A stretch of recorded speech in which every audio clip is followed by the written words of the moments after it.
listening to Second Wind with Joyce Buford, where women who are ready to expand their life adventure discover the tools to stop playing small and tap into the courage required to enjoy their second wind.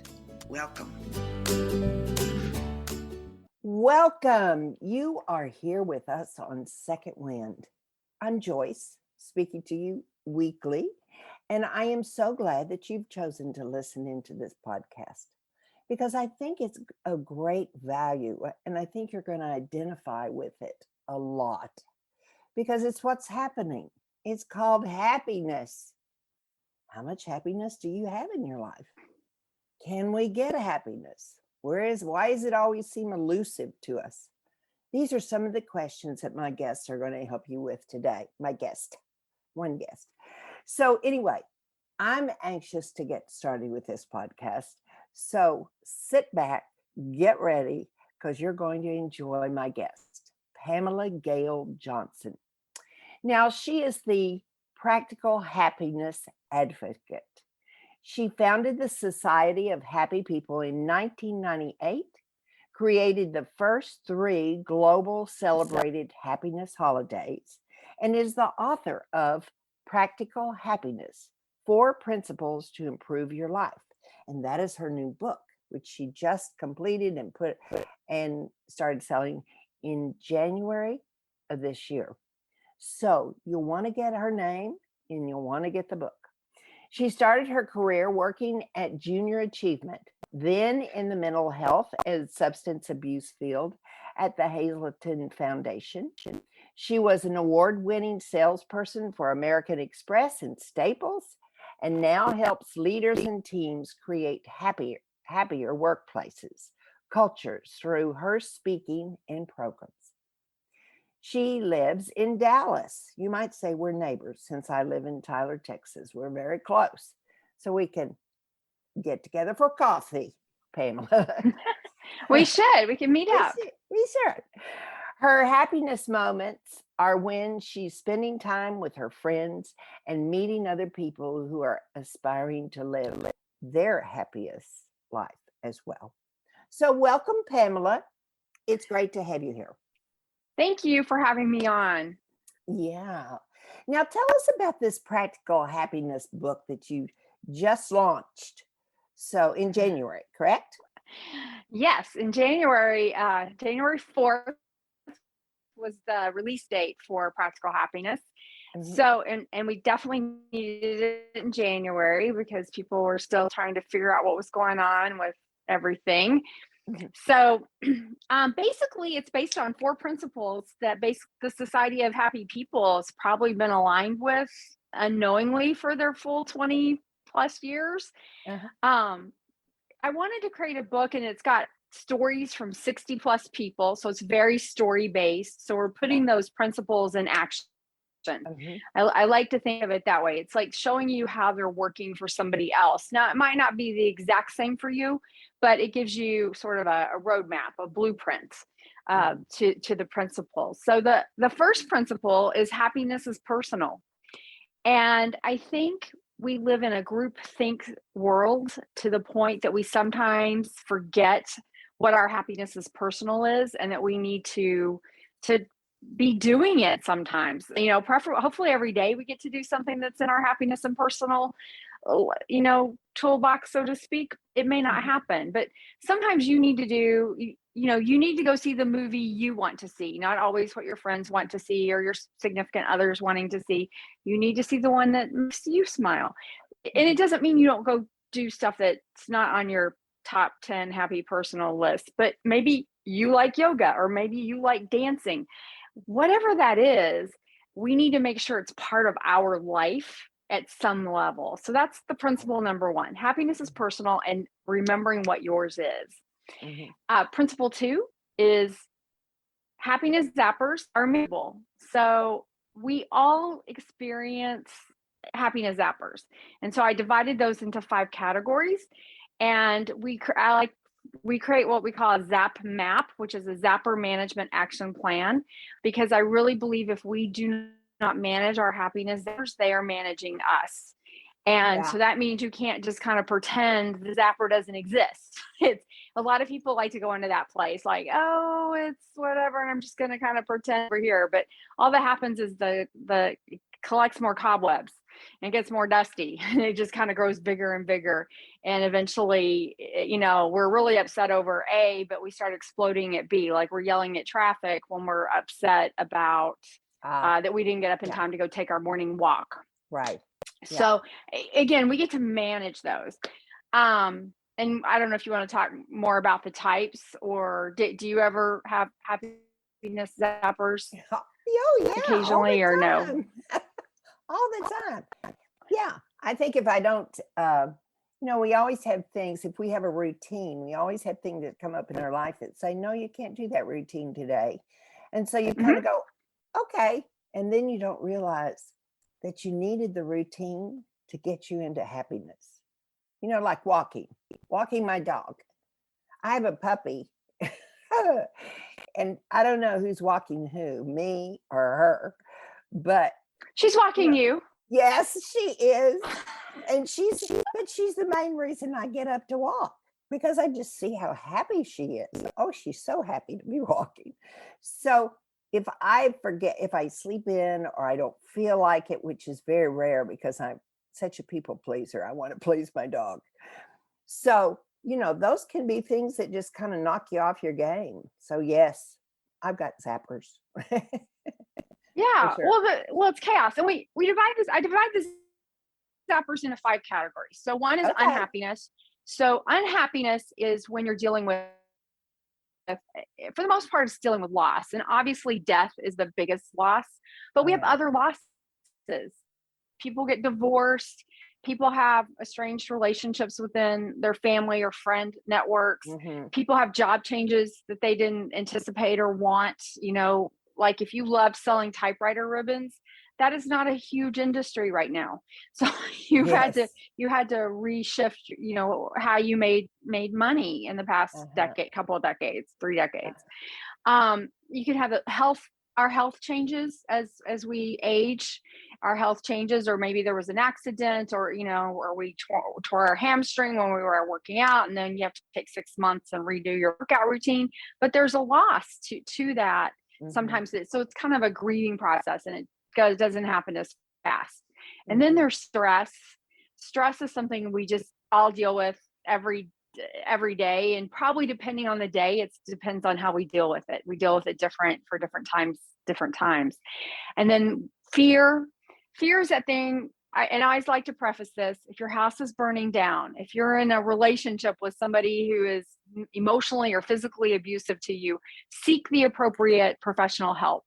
Don't minimize those things. So those are real fears. I mean, real fears exist. If you were in Kentucky right now and they're telling you rain's coming, make sure you're in a safe place, because flooding is a real fear. So don't ignore those. But most of our fears are between our 2 temples.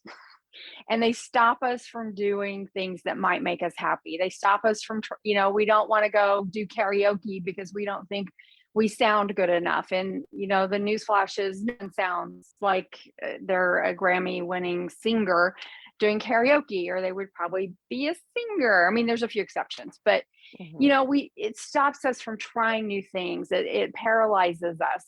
And it's okay to do something and not do it well. And it's also okay to do something and decide you didn't like it, but at least So like I said, fear gets stuck there.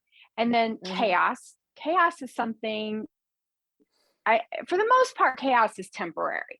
So that's when your alarm doesn't go off and then you're missing walking your dog, and your dog decides to take a tour of the neighborhood, and you're having to chase the dog and bring the dog back home. And but it's usually temporary. Even if you're dealing with a bigger event, temporary may be a few days, but it's still usually temporary. And I think when we remember it's temporary, it's easier to manage it, because we know it's just like next step, one step at a time, instead of trying to think of the big picture sometimes. And then the final one is the one we had the most control over, and that's annoyances. And my cue for an annoyance is to ask yourself, will I remember this 1 year from now? And if the answer is no, it's just an annoyance. And put it in your God box, put it, go blow bubbles, go kickboxing, do whatever it is you need to do to release, to let it go.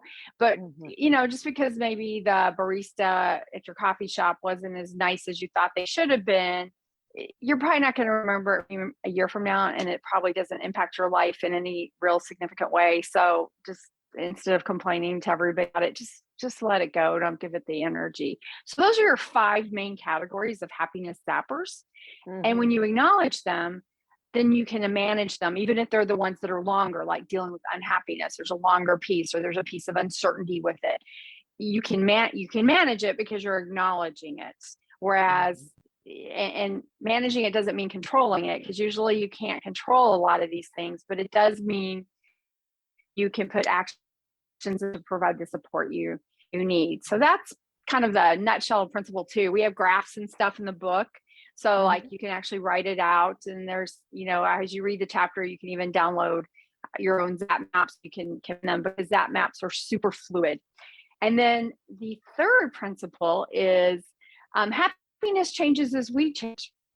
And when I do coaching with people, I often find that one of the reasons they're frustrated is they're sort of in a place where their past happiness is nostalgic, which is one of our 31 types of happiness, and that's great, but you can't recreate it.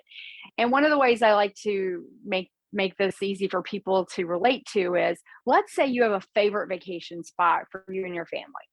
You go there every year. So you go there, you love it. But guess what? You don't have the same experience every year you go there. The experience is different, even though you're in the same place, because you're different. The people you're with, things happened that year that make them different. It's a different experience. So probably if I said rate 10 years of them, some years you're going to have loved it a little more than you did other years, because you have different experiences. And our happiness changes, again, as we change. And so I think that's, and a lot of things go into that. When we're 4, we liked finger painting. Unless we're an artist when we're 24, that is probably not our idea of like, oh, yay, what do you want to do today? Let's do some finger painting. But like I said, a 4-year-old's painting the walls. They're having a blast when they're doing it. We change. And then the 4th principle, which is the theme of Happiness Happens Month, which is this August, which is August every year. But this year it's happiness is bigger than you think. And early on in the society, because I wanted people to recognize more of the happiness that was already happening in their life, that just is already there. You're not having to go create it. You're just having to notice it. Because I think we minimize, we take for granted, we don't value it, what happiness is. So we have 31 types of happiness. I'm curious as to how people are dealing with the stress that we have in our country right now. We seem to really be pushing the envelope with all the things going on in our politics, all the things going on in our country, all the, the inflation, all of this. So do you find that we are connected with our happiness as to things that we really have no control over? So how do we handle those in our daily lives? Well, that's one of the questions we ask in our Zap map. Is it a situation that's controllable, uncontrollable, or a bit of both? Gallup just had a poll that came out in the past couple of weeks that said that Americans are more angry, frustrated, anxious than they have been in a decade of their polling. Right. And even prior to the pandemic, there was a study that Gallup was part of too that showed that we were unhappier than we had been in the past 50 years. So prior to even the pandemic, our unhappiness was sort of on an uptick. I think the headline was, despite the robust economy, our unhappiness is increasing. And that's because an economy doesn't always make for happiness, even though the American advertiser would like to believe that it's maybe a piece of a pie, but because obviously you want to have your needs met, but it's not the whole piece of the pie. So I think this is a problem that's been trending for a long time. And then I think we've had things in the past few years, everything from like I said, it was already started, but then we had the pandemic. We're still dancing with a piece of the pandemic. We've got political unrest, a lot of different ideologies about what's going on. Now we've added in inflation, because we're sort of in I think the inflation piece that in some ways I think it's being overhyped, in the sense of, yes, it's painful on the pocketbook without question, but we're in a supply chain issue situation like we've probably never been in, Right. because of the pandemic.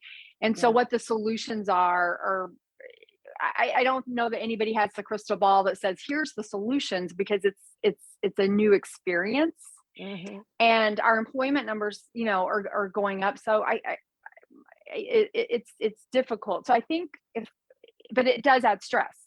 When I'm going to, buy something at the grocery store, and I'm like, this used to be $2 or $3, and now it's $5 or $6. You're like, okay, wow, that means I'm not buying something else. It means I'm not, and maybe that's something else my kids needed, or maybe it's something I needed, and that's a stressor. So that is real. I think for at least the next little while, if we can also kind of marry the stress and the chaos happiness appers types, and recognize that it's probably a little temporary. So what can we do in the middle? Can we clip coupons? Can we get, I think I have Gas Buddy or something. Can we get Gas Buddy? Can we, what is it we need to do to just kind of get through this circle? Because we will get through it. We always do. It just, that's sort of the circle of life. The political divides and stuff, I think, are a little more challenging. So I think our best solutions on some of those is we just know who we can't have conversations with. Or this was actually a few years back, but I looked at someone once and I said, here's the scoop. I'm a news junkie. I am happy to have a debate with you on any topic you want to, but we have to base that debate based on the same book we read, the same article we read, or the same show we watched, and then we can debate away. But so that we're at least debating within the same foundation of what we've read or what we've done, so that we're bringing the same set of we're bringing the same background to the table. Versus this, because we've moved to just this world that people just pull, and it happens on every side. People pull random stuff out of the air that is sometimes it's not, sometimes it's opinion, sometimes it's you're like, oh, okay, well, I've seen monkeys fly too. In the movies, I think they were flying in Wizard of Oz. Does that make that factual? Because I did see it on TV. Right. Like I said, we live in a real world. So it's okay to have boundaries, is I think what I'm saying. That's one of our practical happiness principles, is it is okay to have boundaries and to say these topics are off limits, or if we are talking about them, here's the boundary of what that talking point is. And so that goes, for many things, because, I saw a post from one of my friends that was, almost came across as this very pro-Russian type post. And I was like, there was a time that it was just, that was like an agreeable point, that was a fee, so to speak. Like, yes, they're in the global market, they're in the global world. You have to deal with them. But that doesn't mean that they're like our best friend either. Right. They're somebody that you kind of watch, and I'm like, now I'm really post that you even know that's how your post comes across. So we're in a different world. In a different world, and we just sort of have flexible and pivot with it. Patricia, what would you suggest to help somebody that's getting stressed over a comment, or they've watched YouTube one time too many and they need to get off of that, most of the news that's on there? What would be something that, go out and walk, or what could they do to kind of bring their stress level back down to a calm or a better place, and kind of understand this is not life or death this moment? Well, yeah, because it's sort of true. I do think we all need to limit our news time wherever we consider news, even if it's one of the mainstream channels. Or I do think 30 years ago, we weren't doing 24/7 news on, and also news that's just in line with our thinking. So to speak, we had news that got us to think, and then we'd want to go take a walk and think about what somebody said to think if what that meant. We also read newspapers, so we had more than a soundbite of facts. We actually read that stuff. So I would encourage people to limit their news, but also diversify their news and try to read more, whether it's an actual print magazine, because there's so few on the news out now, but read longer commentary, read longer pieces, longer commentary to broaden your thinking beyond the soundbite you heard. Soundbites are definitely panic driven. The sound bites from any channel is definitely designed to make to rouse your fear. That's not real. That's some of the fear that isn't real. Take more time and fill your brain with things like your podcast, things that are positive, things that make you feel good, because we need that to balance out all of this hype and fear we have every time we pick up our phone. It's like, oh, the world is falling, and it's really not. It may be changing. We may or may not like the change, but it's only changing. It's still here as far as I know. And to keep that in perspective, but you're only going to have that balance when you're refilling yourself with, like I said, something positive for the brain. And then you also need to shut off your brain. So if you have grandkids, go play Play-Doh with them and color with them and have a tea party and go into creative land. If you go walk, anytime we can move, movement is good. So everybody has to figure out what their movement is when it's 100 degrees outside. But maybe it's dancing. Maybe it's turning on some music in your living room and just dancing around and having a good time. And nobody has to watch you, and you don't have to be good. You can be bad. You can just enjoy the point is to just enjoy yourself and get into that movement. Sometimes it's just sitting in silence, and people are uncomfortable with that. But sometimes just sit in silence or just listen to music. So I think if you are consuming things, whether it's a conversation with a friend or a coworker, if you're consuming things that heighten your state of anxiety, and you do that for an hour, plan for an hour and a half, give yourself more. You can't just do minute for minute. Give yourself an hour and a half of recharge. And everybody's recharge is personal, and everybody's recharge is a little different, but figure out what that recharge is for you and go with it. Like I said, if you're around little kids, that's one of the greatest rechargers, because their imagination is big, and you're going to be talking about things that are just, cute and silly, and get their perspective, on my flower's yellow. You can ask them, and they probably can tell you exactly why they think that. One of the stories in my book is told by a friend. He's in Spain, and his daughter, she was like 4, and this is during the pandemic, and they were going to be teaching them about the Big Bang Theory, and they were connecting with some kids in Argentina. So you were dealing with just different time zones. So it's like daylight in one place and nighttime in the other. And she basically, so he was asking her about the Big Bang Theory, and she got sick and was going to miss the second day. And he's like, well, are you upset that you're missing the second day? And she's like, no. She's like, just everything came together and got really tight, and it exploded and went bang. And that's the Big Bang Theory. That's how we're all here. It created everything. It just created everything. So I already know everything about the Big Bang Theory. I don't need to go back to school today. And he was like, I'm living it. That's cute. But that's it's a child's, but sometimes we need to go back to that. We need to go back to that simplicity and remember that a lot of our happiness is within that simplicity. And remember that every headline we hear is, again, sort of designed to trigger a reaction of anxiety, fear. Oh, I must read. And sometimes I've seen headlines that I think are like, maybe they're on the royal family or something stupid, but then I'll start to read the story and I'll be like, that isn't even matched mine. Like you made me think there was like a real story here, and there's just not even a real story. And that's with, that was like the online, I'm clicking on or whatever.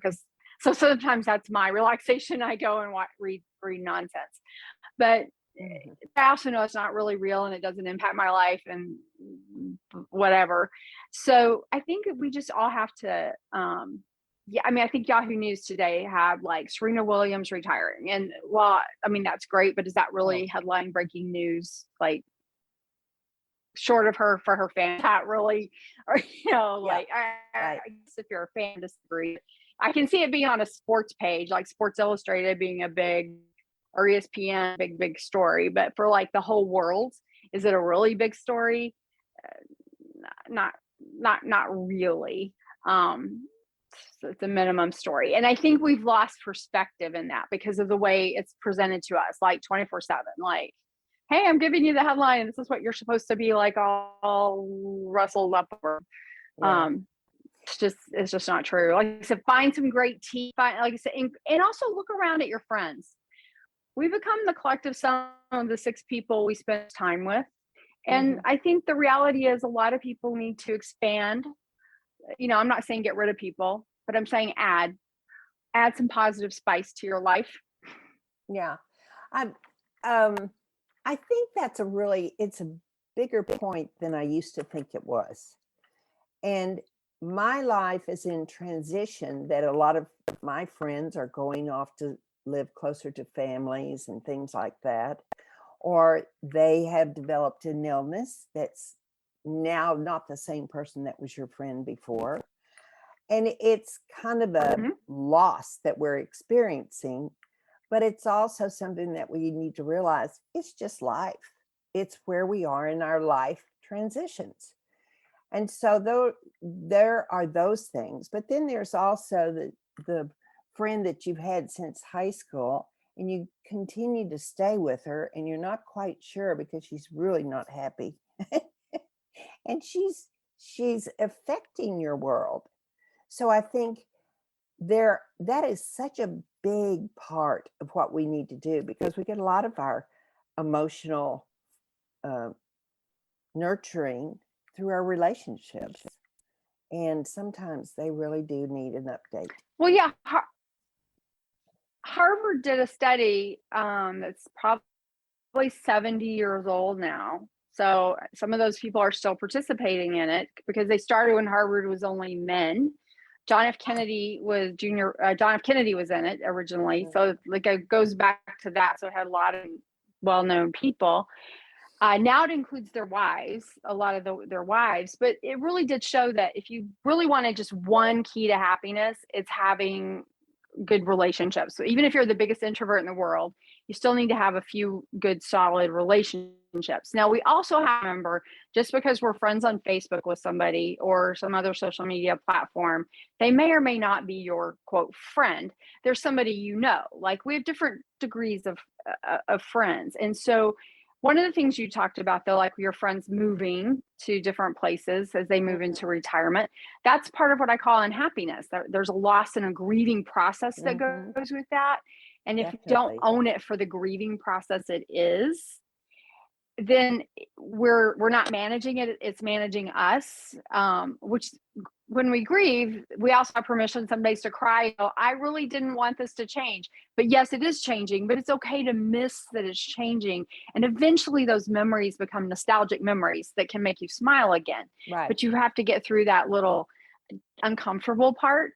Health issues are, again, something that causes unhappiness, not just for the person who has them, but for the people who loved them, because they can change personalities. They can change how people, interact, and they can limit what people can do. So all of those things are part of. It's important to manage them, but I also think it's always important. Yes, it's important to have that friend from high school or whatever, and hopefully that just is like a valley up and down. And as a wise person once told me, all relationships have a beginning, a middle, and an end, and it's always wise to know what stage you're in. But I also think, for me personally, I add sometimes they have a pause. So sometimes we have to take a pause from somebody because it's either we just don't have the gift for them because we're depleted for whatever reason, or they're just in a space we don't agree with and we're not aligned. It's okay to have a pause.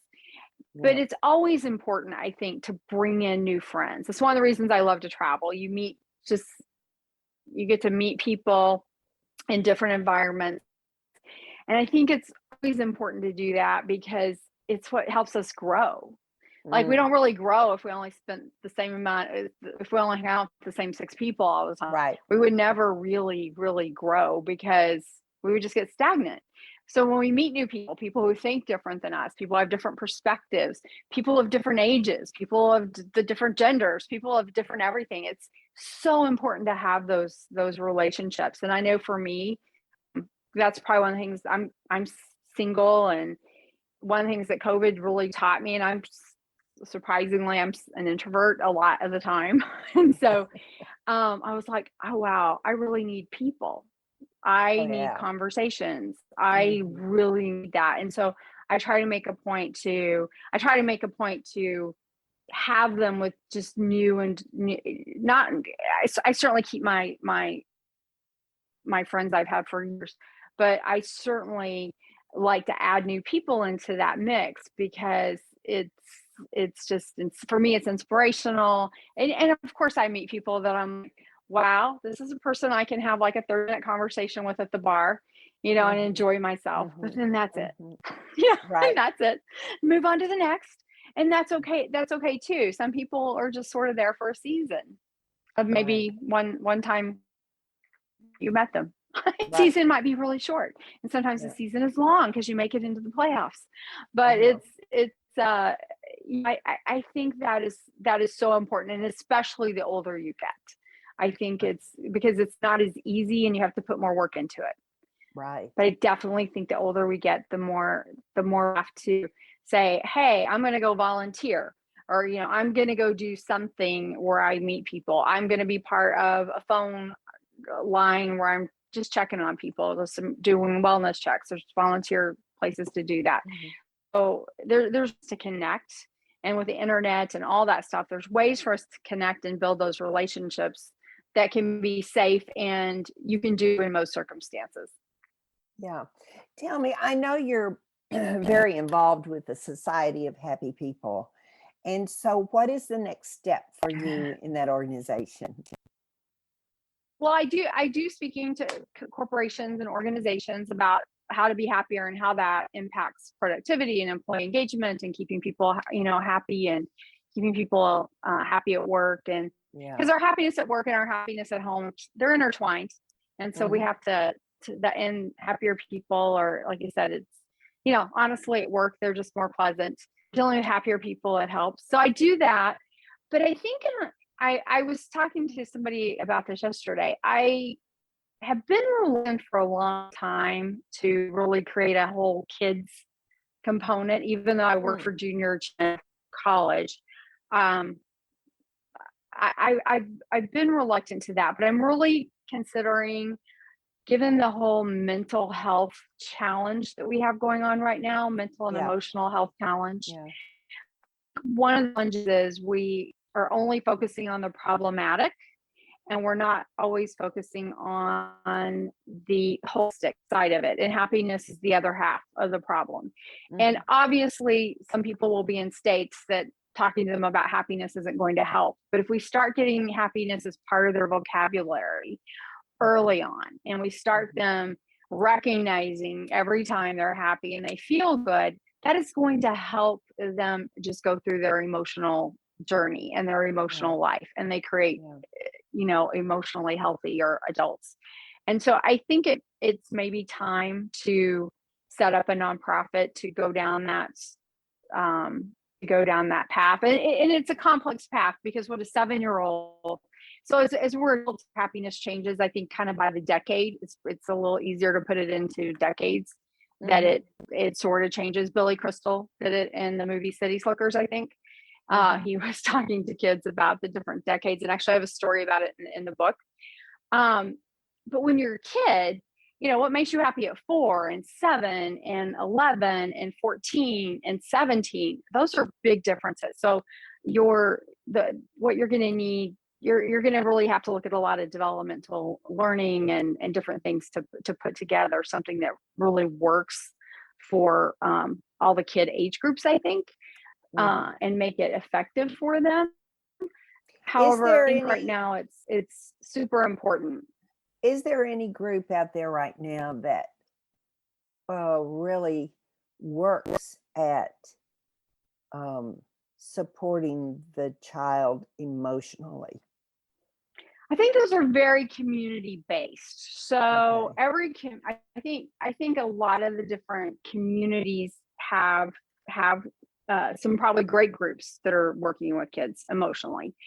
But I think there's a lot of communities that don't have that. So it falls in schools, and a lot of the schools don't have the resources to implement that. And most schools only have 1 or 2 school counselors. I think as a culture, one of our challenges is we assume happiness happens as the byproduct of not having challenges. So we don't have happiness zappers. We're not dealing with anxiety or depression or some of those which actually are health issues, but we're not dealing with those. Therefore, we're happy, and that's not really true. We sometimes have to put happiness isn't a byproduct. It's something we do put effort into to feel happy. And I don't think we teach that at I really don't know that anybody's teaching it per se. Like anytime you look at a feelings chart that a therapist might give you, we are still identifying negative emotions probably at 2/3 to 1/3 of a rate every time I see one of those charts. So we're inadvertently teaching people to identify, and you don't want people to have false happiness either, because that creates what you call toxic positivity. You don't want people who, I see people who somebody died and they're 3 weeks outside their mother passing away, and they're like trying to be, I just want to be over this. And you do just want to be over that, but you've just been introduced to grief, and you get to dance with it your whole life now. Right. It doesn't leave you. It may step aside sometimes, but it decides to just butt its ugly little head in, and it might be 15 years from now, and you're going to have a gut punch that you. I think my mother passed away 19 years ago, to get a calendar, but a long time ago. But if I sometimes see somebody at a store that looks like her, that punch, I might have to go cry for 20 minutes. Yeah. And I didn't plan it. Right. It's just there because you still have that loss. You still have that missing. So you don't want to create something where people don't recognize when they're depressed. I need to get help for that. And I need to figure out how to manage that anxiety. You don't want to create that system. And it just doesn't replace those things. But if you're managing those things, you still can have a lot of happiness. My book has a lot of stories in it. There's one story in particular I'm like, wow, I am so impressed by you, because I'm pretty sure had I gone through that experience, I would be in maybe an orange jumpsuit, because I don't know if I would have handled it the way you did. And but she inspired me. She inspired me to think on my worst days that I really don't have a worst day, and that I need to find a little happiness in those days. And so I think, again, it's a complicated. It's complicated, and I think we're still in the early, for everything we know about mental and emotional health, including happiness, we're still in the early phases of understanding it. But I also think it's just still super personal. It's super customizable. Everybody's got their own path, and there's not this one size fits all bullet. That's why even our ZAP maps, I tell people I'm more fluid, because if something changes dynamic, you're going to need to adjust your ZAP map. And guess what? That's okay. Like maybe one day you need a boundary with somebody. Maybe your sister was being annoying and you needed to set a boundary and say, you know what, I'm going to go do a pause and a timeout for 24 or 48 hours and not have a conversation with her because I need to regroup. But then, she gives you a call and then you get through it, and that's okay. That's how life's supposed to be. It's okay to change that fluidity of something. One of the things I've always been amazed by is that when I have traveled to a poor country, and Mm-hmm. Mexico is an example, how to see how happy they are, even in their difficult situation. They don't have the money that we have in the United States, but they're happy. They have something even more important, and I think that is that they can be happy with where they are and what they have. And they appreciate and have gratitude for what they are experiencing.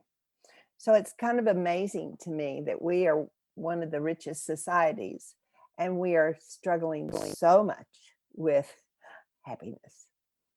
So you have certainly shared with us some great ideas today. And I really want them. Now, Pamela, where can they get your book? You go to sohp.com and there's a link that you can link into, say, Amazon, Barnes and Noble.